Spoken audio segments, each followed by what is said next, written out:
fact his building was still standing, that he wrote the Elkhart Fire Department a check for $10,000. And all the TV cameras came and they wanted interviews, and they found the captain and they began to talk to him of the Elkhart Fire Department and say, what are you going to do with your money? And the fire chief said it like this: the first thing we're going to do is get the brakes fixed on that old truck. Because we never planned on going all the way up in there. But after we got there, we said, since we've come this far, even though we didn't plan to be in it, we might as well do what we're supposed to do. And it amazes me how many people come to church, and even though you didn't plan on getting in the mess you're in, even though you didn't plan on getting in the place of financial duress and marital duress and emotional duress and all the other kinds of rest where you can't even get any rest, whatever state you're in, even though you didn't plan on being in there, since you're in there, why don't you go ahead and do what you're supposed to do, and that's raise your hands and open up your mouth and begin to give God praise. You want to know why? Because you will do much more on the inside than anybody could ever do on the outside.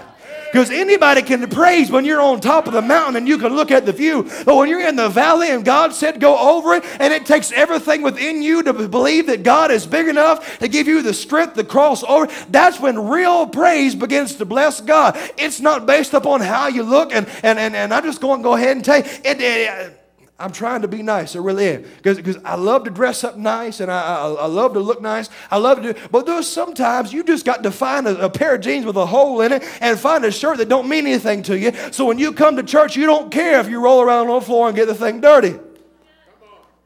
Just because you got on a nice pair of $80 high heel shoes does not believe that when God tells your heart to run, you don't need to try to say and talk God out of it. Say, well, God, these are new shoes. I haven't even got them broke in yet. What's your praise connected to? This is my question today. Even though I know that you planned on coming to church, but you probably didn't plan on hearing this message. Since we're already in the middle of it, and things are already turned out, let me see where your heart is. As we bring this service to a close, give me 5 minutes of praise. Go ahead and get ready. Well, I'll tell you one more story. And prepare your heart, because let's see if you can really apply the practical things we've talked about. Because in all of our getting, we have to get understanding. And all the information we attain, we've got to apply it to our life to where it becomes practical and we relate to it and we do it. Because regardless of how much God talks to us, if we don't do what He tells us to do, we're going to live our life in a state of pain, because we're always going to be continuing to go in the wrong direction, and God will be sending every indicator He possibly can to tell us to come back the other direction before we end up in a state of permanent messed upness. like the way I just, exegeted that text there. Messed upness. Quote that. Put that on a t-shirt. Don't ask me how to spell it, because I don't know. I know I'm so articulate. As our praise team comes back, I'm always humbled by how good God is to me. Has anybody ever been there? It amazes me, and I really feel like the reason that God even chose to use me is because I never wanted to be standing where I'm standing at. I had such a heart to be the person behind the scenes. I spent the most formidable years of my life serving everybody else, and I was comfortable doing that. I really feel like half the reason that I am where I'm at is because one of the capacities I serve in this ministry is anytime we had a guest minister, I was always one that met them at the door, took them to the office, asked them if they need any mints or candies, and carried their bag. I just love that. That will touch my heart. And I love just to hear the stories that they would tell and be able to sit around the table. And I didn't like to do much talking myself. You'd never know that now, because I don't shut up. My wife tells me the same thing all the time. I really believe the reason I am at where I'm at is because I didn't want to be here.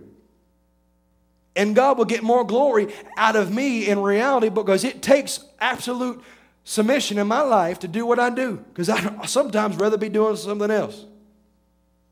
I know that's harsh. I'm just telling you the truth. I have a lot of interest. There's a lot of, and it takes sacrifice on my part to do what I do. I'm not trying to lift myself up. But I've learned when I sacrifice that God gives me great opportunities. One of the first mission trips, about the second one I went to, I was scheduled to preach with an organization I wasn't even a part of, and they thought they were sending me to a part of the island in Jamaica that nobody wanted to go to because I wasn't part of the organization, and everyone else was in the cushy places with the nice hotels and everything. I was staying in the bamboo hut with the dung floor. And the first meeting that I had, they drove me up to one of the biggest churches I've ever seen in my life, and I got so nervous for the simple fact I didn't even know how to preach yet. Still learning, still working with it. Thank you all for being patient with me. I appreciate you. I walked into the place, and there was a 1,000-member choir. If you've ever seen it, it was amazing to see 1,000 people sitting in the seat. But to see a 1,000-member choir will mess with your head. They needed no sound system whatsoever. Walked in this place. They've got big screens up on the wall. They had a whole wall that was their projection screen. They had like 4 projectors shining on this thing with video, and they had lights, and everything was amazing, and it just, the whole facility was astonishing. We did 3 services there, and one day, and they had people at the doors that counted. We had 28,000 people that come to that facility in one day.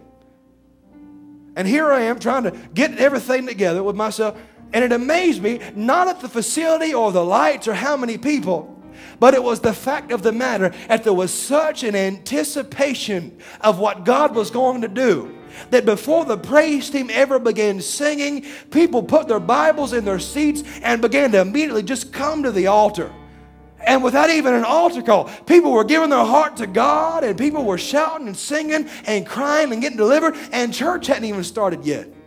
And I'm looking at my watch at 10:30 on Sunday, wondering where half my people are. Here was 2 hours before service, and the pastor said, if we don't go to the church now, we'll never be able to get to the doors. 2 hours before church started. It blew and it changed my life forever. Because here was a group of people that had everything in the world they possibly could have praised God for, but that wasn't the reason they were there. Because before they turned the sound system on and cranked up the screens and had the lights and the smoke machines, they were already there praising God. The exact polar opposite, other side of the world. Ghana, West Africa, a place called the Volta region. 6 people on the back porch of a concrete slab with no seats, praying that the generator wouldn't run out of gas to operate the one light bulb that we had so that I could try to read my Bible. And for 7 hours after I preached, those people laid on their face, those 6 people, and cried until the concrete slab, the whole thing was wet on the entire porch, full of tears. No music, no sound system, no screens, no lights, no 1,000-member mass choir, no trumpets and woodwind instruments, no drums and cymbals, and none of that at all. But people that didn't have to have that, they wanted God. And then I come to my home country, America, where we live in one of the most advanced societies that's ever lived in all the world, where we have more understanding, or we have more things readily available at our fingertips. And I have spent most of my ministry as a cheerleader exhorting rather than expelling what God really puts in my heart. Because for whatever reason, what was going on in those countries in different parts of the world, I can't reproduce here. Because it's not something I can pull out of you. It has to be in you. And I'm thankful for the praise team and the songs and everything. But I'm looking for a group of people.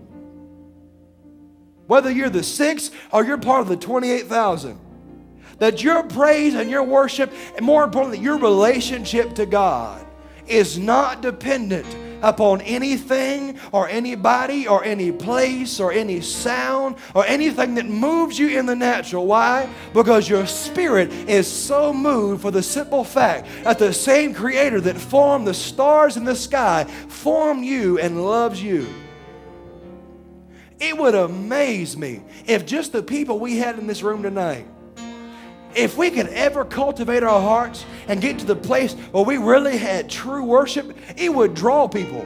The scripture says it like this, that if His name be lifted up, He would draw all men unto Him.